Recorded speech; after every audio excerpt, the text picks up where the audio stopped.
how to add photos and videos to iPhone notes. Hey everyone, welcome back to the channel. If you are new here, don't forget to hit the subscribe button and turn on the notification bell to not miss any updates. So let's dive right in. Open up your Notes app and then open up a new note, and you can see attachment like icon in the bottom. Just tap on it. It's right above the keyboard.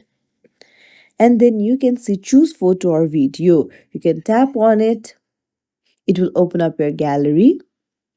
Now you can choose any photo or video that you want to put in your notes.